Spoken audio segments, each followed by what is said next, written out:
Okay, Hayley, this is one of my first recipes I'm going to make for you here. This is chicken noodle soup. So what I did is I took a Costco chicken, brought it home, and shredded it all up. I didn't shred it. I pulled all the meat off of it. And let's see here. Pulled all the meat off of it and then cubed it up like that. So you can see it's just all the white meat, all the dark meat. Not much of the skin though, very little skin in there. And then over here, it's the carcass. That's all the, anything else that wasn't, chicken. You'll see the big piece of skin and stuff on there. And that's all yummy goodness. All right, so I'm gonna take and put that pot onto the stove. And to the pot, I'm going to add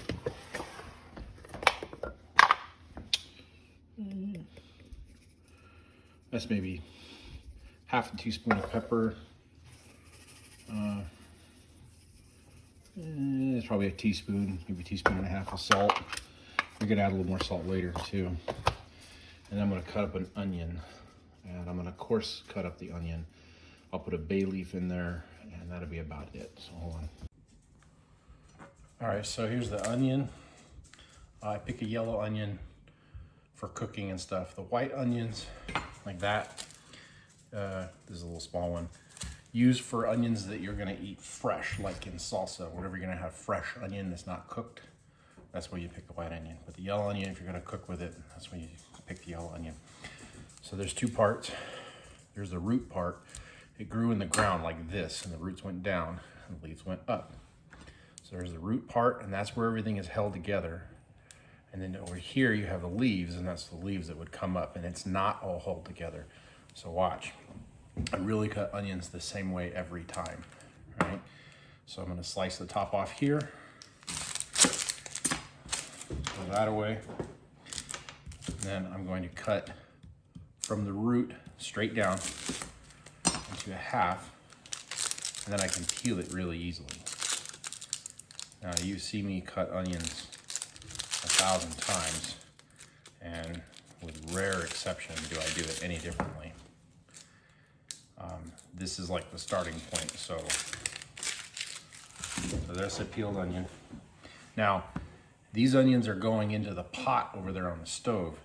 You could leave the skin on if it's clean, it doesn't have any dirty or kind of mold or anything on it. You could leave the skin on because it's just gonna get flavoring in the pot.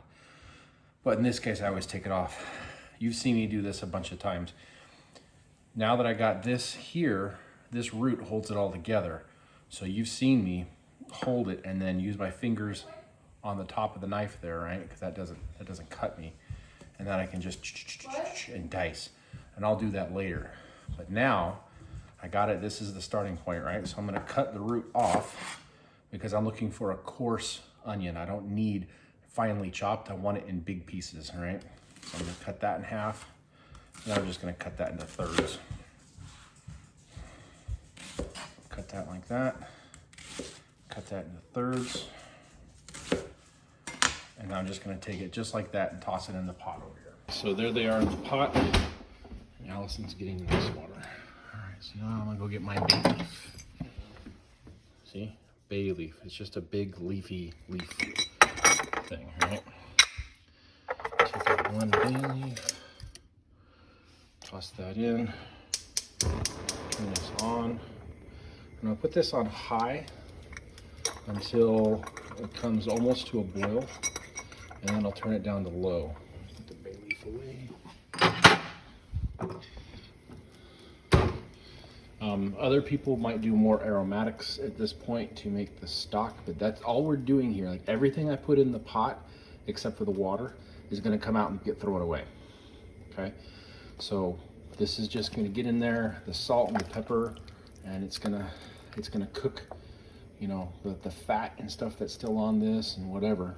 It's gonna cook all that down, and the onion's gonna break down, and it's gonna make a very, very nice flavor to everything. And then, so I'm gonna boil this, I don't know, for probably, I would say at a minimum, probably 45 minutes, but you can go a lot longer. I'll just cover that for now. So on high heat, let's see, it's ripping. High heat, it'd take about 8 or 10 minutes for this to come up to a good hot temperature. Then you're gonna turn it down to, maybe low. Not simmer, but low.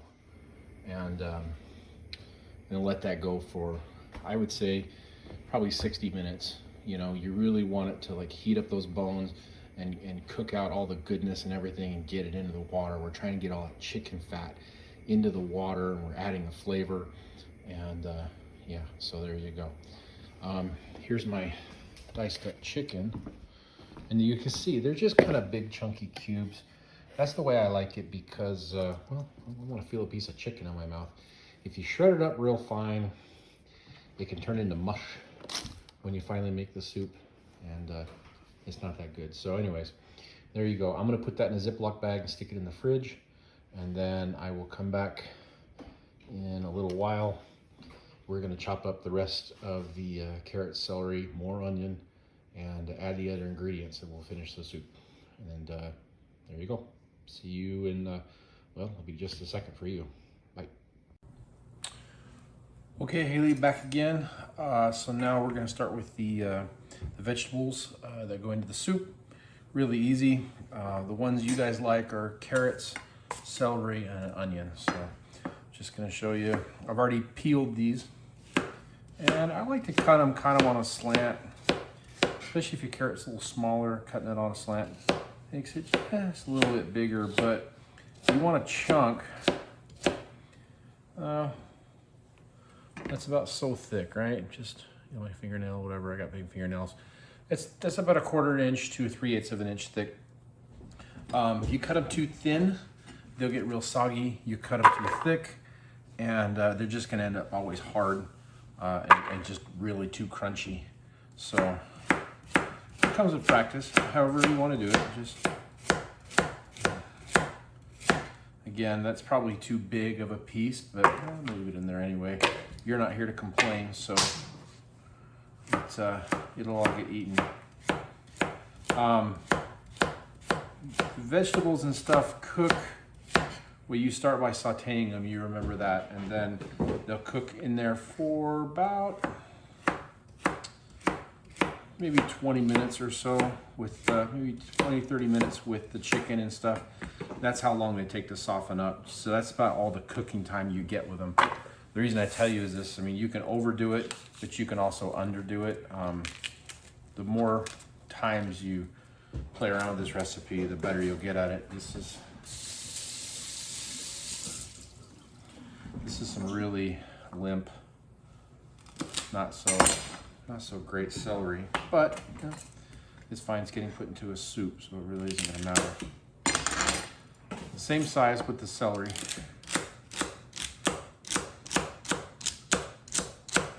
Celery does add a lot of flavor to the soup, along with texture. Well, maybe not a lot of texture. It's probably more flavor than it is texture. Celery will get just kind of weaker as you cook it. So, but it does add a lot of flavor. I can't really describe the flavor. It tastes like celery. At any rate, there's quite a bit of celery in this. So I've got, let's see, I'm gonna have 3 stalks after this. Let's see how much that makes. I'll show you the bowl here as soon as I get done chopping this.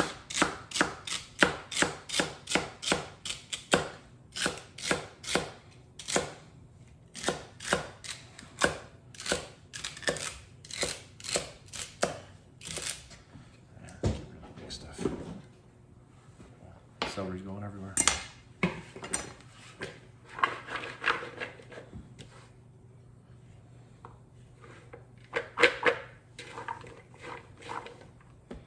Well, I think I want a bit more.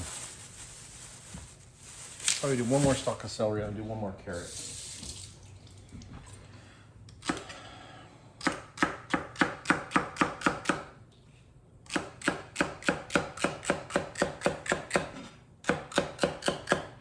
And notice I'm running the knife on my finger here, not under my finger like this, but my finger is on top and my finger is pulled back away from the knife. So when I chop like that, I can just pull my finger back, and the blade, the side of the knife runs on the blade. That's how you cut without cutting yourself to death. It's also why it's nice to use a taller knife, because there's more surface to go on your finger.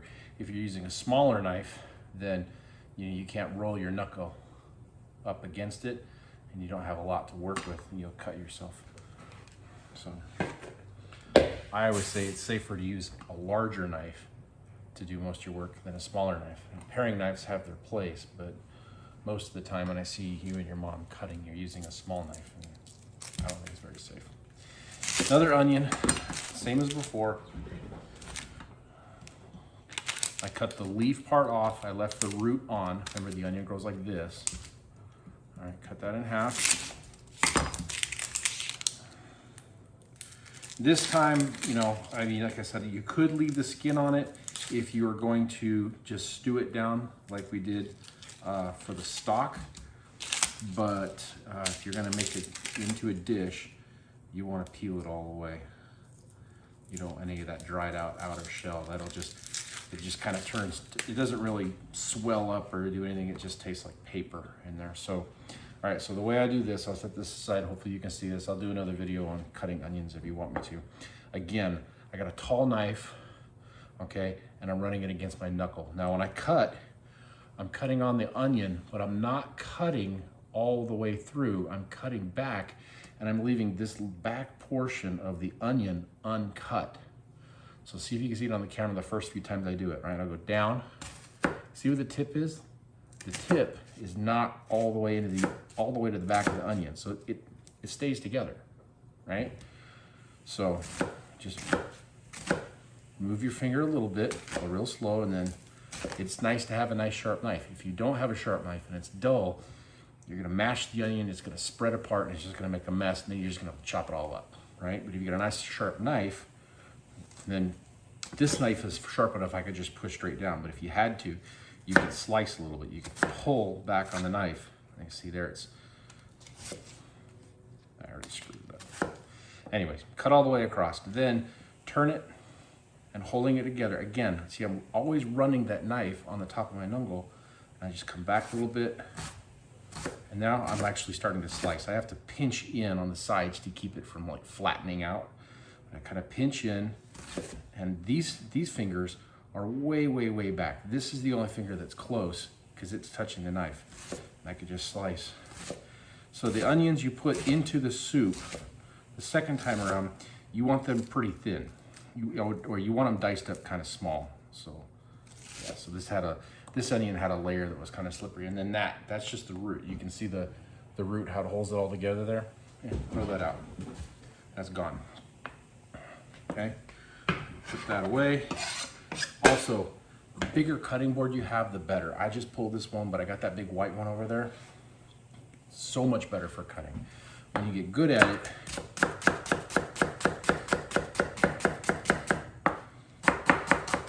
now to do this, I'm using the back side of the knife, not the front of the knife. I'm back here, closer to my hand, so I got a little more pressure, a little more control.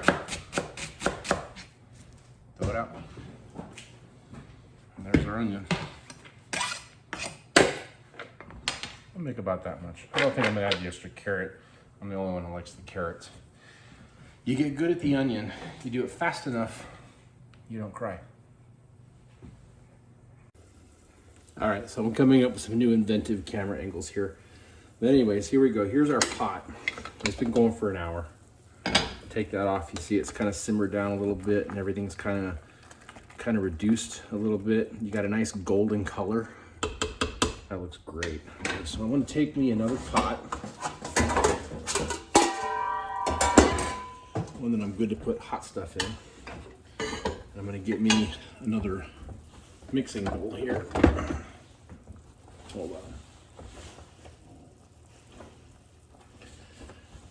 I didn't put the, sorry about that.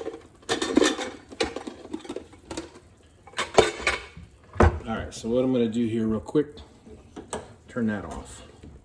I'm just gonna take my little scoop here. And we're just gonna take all the solid stuff out. All right. Let that drain off just a little bit. This is just gonna go into a bag, into the garbage. We're gonna take all the solid stuff out. You see how those onions have kind of cooked down and they're kind of translucent? That's good. That's good. And what you'll see here, floating on the top, is the little bits of oil. That is chicken fat. That is the yummy goodness. Stir that up just a bit. Just get all the bits off the bottom. Okay. Now I want to set my stock aside because this is the pot I want to cook in. I do this because I like to cook in this pot, and I know the sizes and the quantities. I know that how much broth this is, and this is going to be just about enough, right? But I want to save it because I want to cook in this pot. I could do all my sauteing stuff in this pot, put it all in this pot, but I'm just piggy like that. So now what I'm going to do, I set my little thing here in case there was something in the bottom that I missed, and I'm just going to pour the broth over it, and that'll catch anything else that I might not have got with the scoop.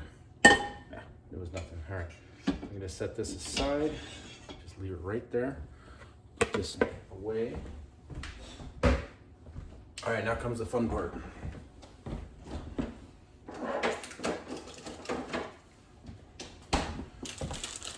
Hopefully your mom never watches this video. This is the part she wouldn't like. All right, so what you're gonna make now in Cajun cooking is called it's French, mirepoix, M-E-R-E-poix, P-O-I-S, something like that. Anyways, mirepoix. What we're gonna do is we're gonna melt down, oh man, that was probably maybe a little more than half a stick of butter. We're gonna get that hot. We're gonna melt that down. I want to do a little bit more. Everyone likes a little bit extra butter. All right, so we're gonna melt that butter down. We're doing this hot. This is just as hot as you can go. Anyways, you want that butter melted. Oh, almost forgot. You want garlic. Okay, we're back. So what I have here is about 4 tablespoons of minced garlic. I'll do another garlic video if you want. All right, so we're gonna take and put the heat back up to high. The butter's all nice and melted. We're gonna toss this in. All right.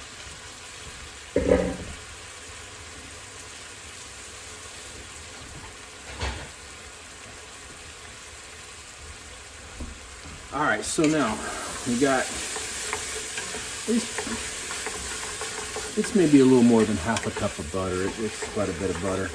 But what I'm gonna do is over high heat, I'm gonna stir that around and get everything coated with the butter. All right, and I'm gonna let it kind of simmer together.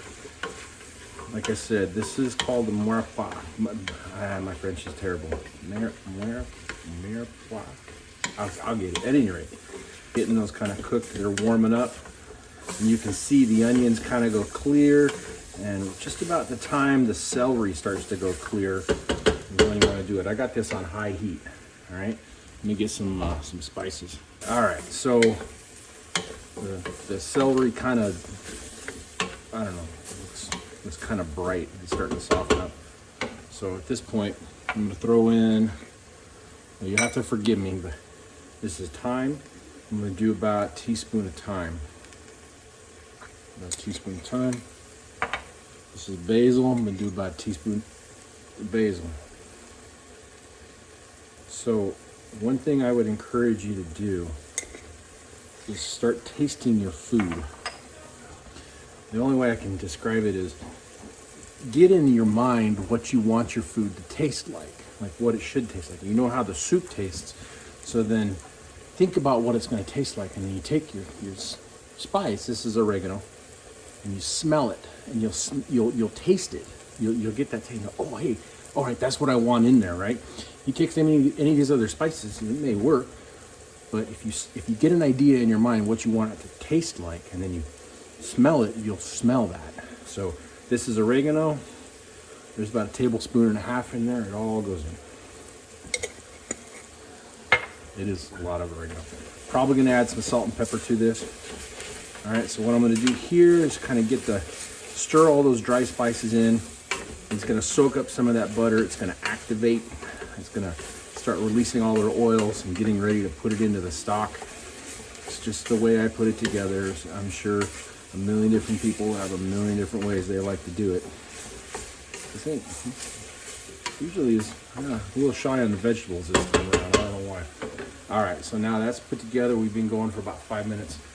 Everything's kind of sauteed together or whatever. We're gonna take the stock and put it right back in.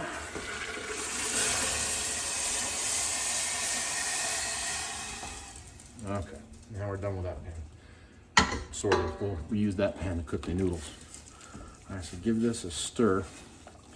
That broth is still pretty hot, so it's gonna come to a boil pretty quickly, and we want that.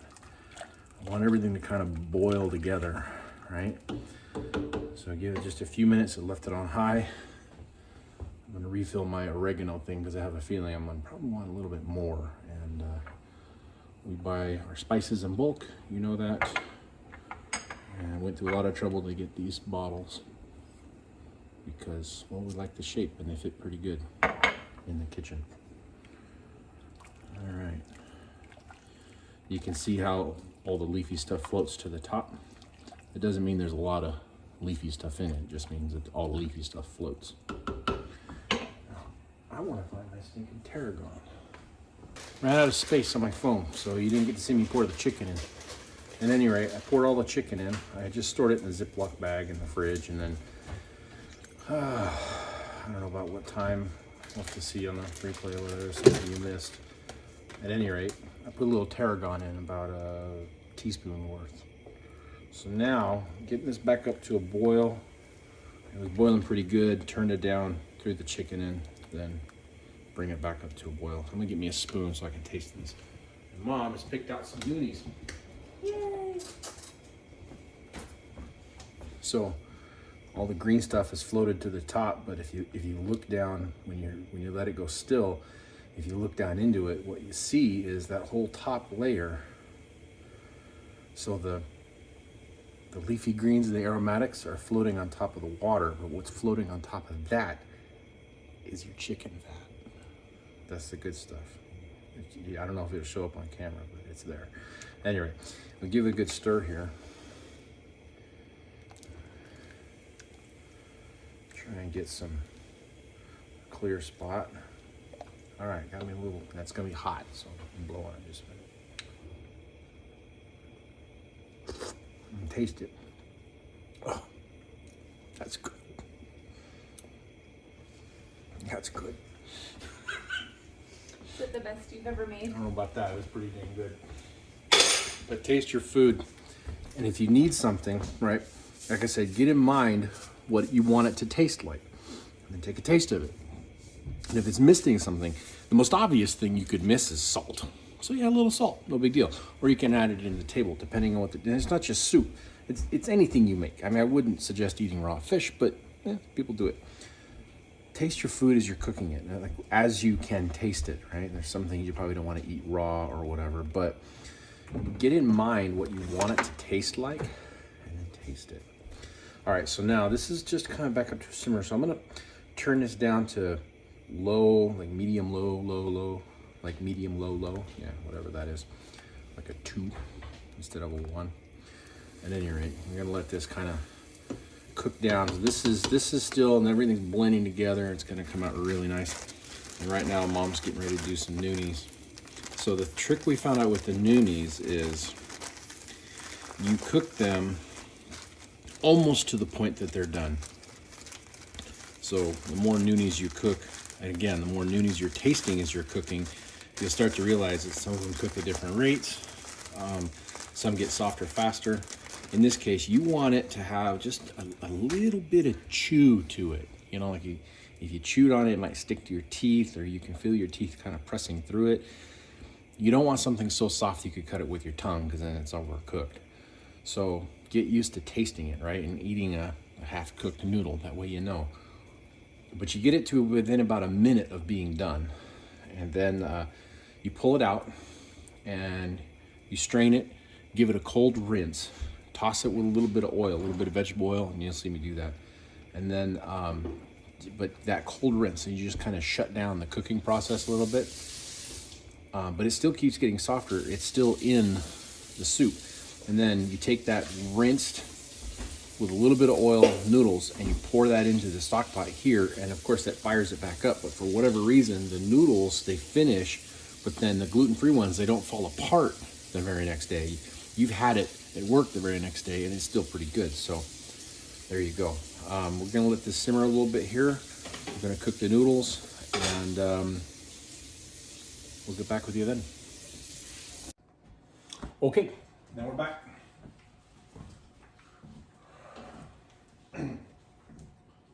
Mom very nicely got out the colander, so here's our noodles. We tasted a couple to make sure that they were just barely, just a little chewy. Not a lot of chewy. All right, so here we go. That was the whole bag, by the way.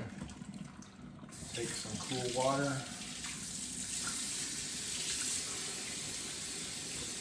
We're just gonna rinse and rinse and rinse and rinse. Probably till the steam stops.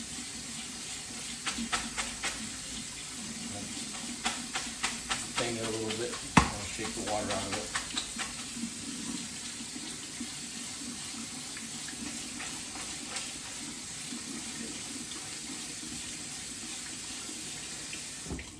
All right. Sit there.